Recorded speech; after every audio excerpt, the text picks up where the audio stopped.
All right, moving on to Pet Semetary 2. Now, this film is hated on by a lot of people, but I really enjoy it. It is zany as fuck, and these are the kinds of movies that I enjoy. Now, this movie stars John Connor and Clancy Brown, and I know him as Captain Hadley from Shawshank Redemption and many, many other films, don't get me wrong, but I can't help but think of him when I think of that character when I see him. And then we got Goose. That's two O's in Goose. So this is the same director as Pet Sematary 1. I did not know that. The tone is pretty different. And I'm sure that's going to be a surprise to a couple people who are watching this that did not know that. I'm very surprised to find that out. But yeah. Now, starting with the movie. Now, he gets to watch his mother die in the opening, which would be tragic as fuck to anybody. So we already know that this kid's a little bit messed up in the head.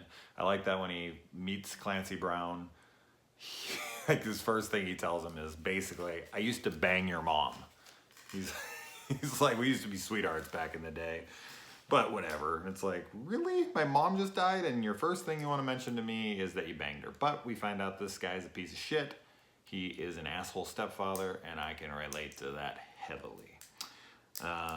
And this little shit, man. Now, the kid in this movie is one of the boys in Overboard with Kurt Russell and Goldie Hawn. He's one of Kurt Russell's sons in that movie, which I love that film. So seeing him, I was like, hey, that's one of his kids. But he's a fuckhead in this movie. Yet another thing, like I said in the last movie, bury you fucking dead, kill you again 6 times in the Pet Sematary. He steals his cat and runs off with it, a kitten. Oh, man, no. That's not funny. That's not cool. It's not acceptable in any way, shape, or form. How dare you? A lot of talk about the last film in this. So this isn't just aping its predecessor off of its name value and just being like, oh, this is part 2. And it's like, this has nothing to do with the last one, like a Witchboard, or there's so many fucking films out there that have nothing to do with the first movie that it's supposedly a sequel of. But this one is a pretty direct sequel of the first. I mean, there is a lot in this that's in the last one and a lot of talk about the last one as well. So they definitely meant to make this a true sequel.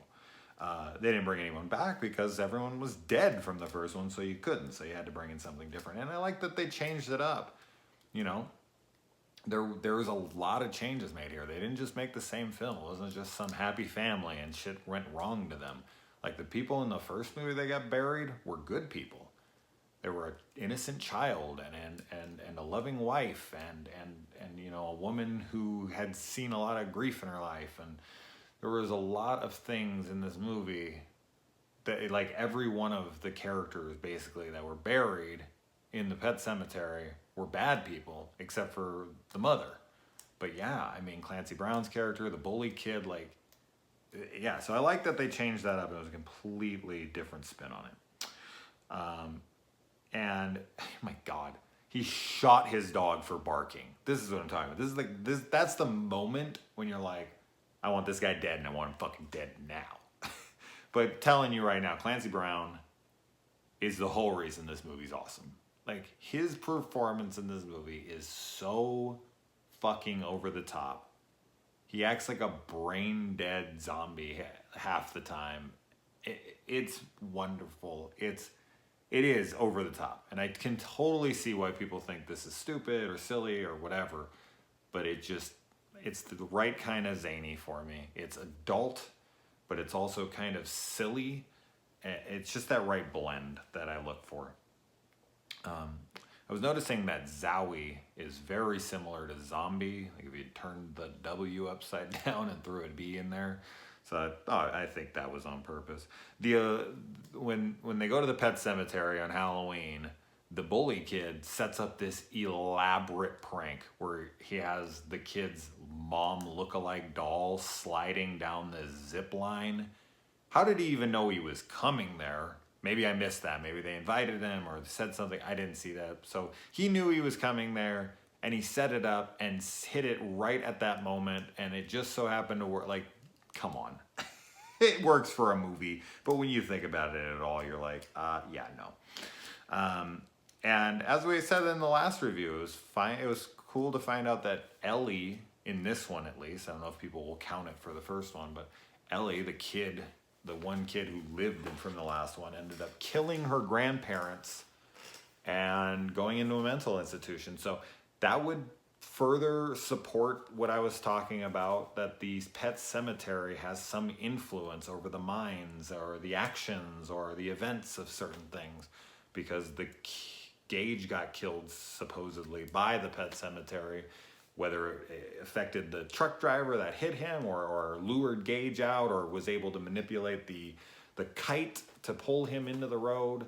But if we're seeing that Ellie killed the grandparents in this, then they have some kind of mental, hold on people, that they can influence their actions or suggest things to them, or they come to them through these ghosts, like the guy with the head that's blown out in the first one. So I don't know how that happened, but I like that they included that, and we got to hear the fate. It's a sad fate, but we got to hear the fate of the one remaining character from the first movie. So Clancy gets attacked by the dog, and he's like, call him off. Yeah, okay, sure, why not, you fucking dick, die. But then the dog, goes away, and they're like, oh my God, what are we gonna do? The dog killed him. So you're in the clear. Leave. He was attacked by an animal. You would have nothing to do with this. But they then take and move his body. How they moved him up to the Pet Semetary, those two kids moving a 200+ pound man, isn't fucking possible. I'm gonna tell you that shit right now. Doesn't matter. But they took his body on the off chance that this Pet Semetary, the Indian burial ground, Native American burial ground, was going to bring him back to life because Zowie came back, and they're just sure that he wasn't buried alive and dug himself out. So they tamper with a crime scene, which they wouldn't have had any involvement in, to pull him up on the off chance that it was going to bring him back to life. And what? They thought that was just going to clear it. And I saw that the director said that she liked this idea of this film because it's just kids doing stupid things, and I agree. This is kids doing stupid fucking things. I don't know why they thought they were going to get in trouble for this. The dog killed him. They had nothing to do with it. When they examined the dog, they said that the dog is not only has dead blood, but that it has no heartbeat either. But Gus somehow rapes his wife, so he has some ability to get blood flow to his dick. I don't know, maybe he just raped her with his fingers or his gun or something. I mean, I just made that a lot more fucking morbid than it needed to be. So I guess we didn't get to see actual penetration or anything, but that was what was implied.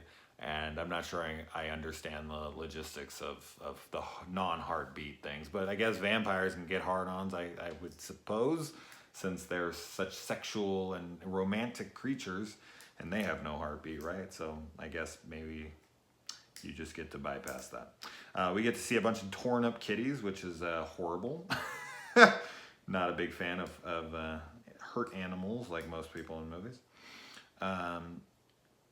And I love how the dad gets the report that the dog has dead blood, and he thought that he, had no heartbeat, and maybe this mangy freaking rabid dog could be out there looking for him, and his wife or his ex-wife, whatever, just died. His kid is out there vulnerable, and he comes up on him, doesn't tell him about it at all, and then John Connor, Edward Furlong, whatever, is like, can I spend the night at my friend's house where the dog will probably show up? And he's like, yeah, totally, just, be safe or whatever. And it's like, really? You're not even going to tell them? You're not going to protect them? You're not going to be like, no, why don't you come to my house when you stay there? Or nothing? Ooh, man, I guess his head's in a different place. He's probably thinking about that nanny he wants to fuck. which I don't blame him. She's pretty attractive. And then yeah, he goes and he talks to Church's vet. So we get that, and he's like conferring with him, like, yep, that's the same thing that happened with me when I looked at their kid, their cat. So another connection to the first movie. We get to see Church's veterinarian here, a little vet meetup. And we get to hear Shit List by L7, which is a great scene, a great song playing during a great scene of Natural Born Killers, which is an excellent fucking movie. The dog, the stunt dog in this movie actually jumps through a window, which we get to see in a few movies, like in Friday the 13th Part 4, the final chapter. We get to see, the dog jump through the window. I'm always fascinated by that. Like, how the fuck do they get a dog to jump through a window? That's pretty damn impressive. I don't know what that window's made out of, but that's crazy. And that, oh God, the bully, you just want him to die so bad. He pushes him down, puts him up upside down, and puts the fucking, wheel to his face and is like, I'm just fucking with you. It's like, dude, I'm sorry. Kids like that never change.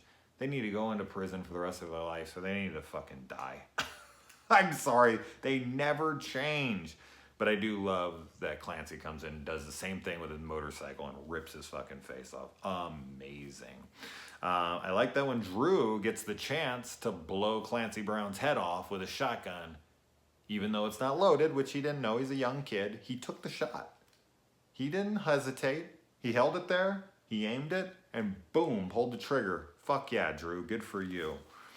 Zowie looks like a werewolf about half the time in this film. It looks more werewolfy than half the werewolf movies I watch, because they have like a full like prosthetic man head on it, like the wolf head. It looks like a man's wearing it. It's great. We get a Shining homage here with Gus breaking through the door with a hammer instead of an axe. And when Gus is chasing Drew and his mom in the car and he's like bashing them and he like hits them in front of the semi and they're going at it, she had so much time to turn around that car. It was ridiculous. She decided to just hit the brakes. Yeah. Next time a truck's coming straight at you, turn. That's probably a better idea than hitting the brakes. But she was scared and I don't know. I like that in this movie, Clancy Brown not only kills the bully, but then buries him to like have a sidekick freaking murderer with him. I thought that was great. I like the idea of like a corpse coming back, killing a ton of people, and then making like an undead army to swarm a town together. That's Pet Semetary 3, written by yours truly. We are getting a Pet Semetary remake, supposedly. I heard that Machete wants to do it from It.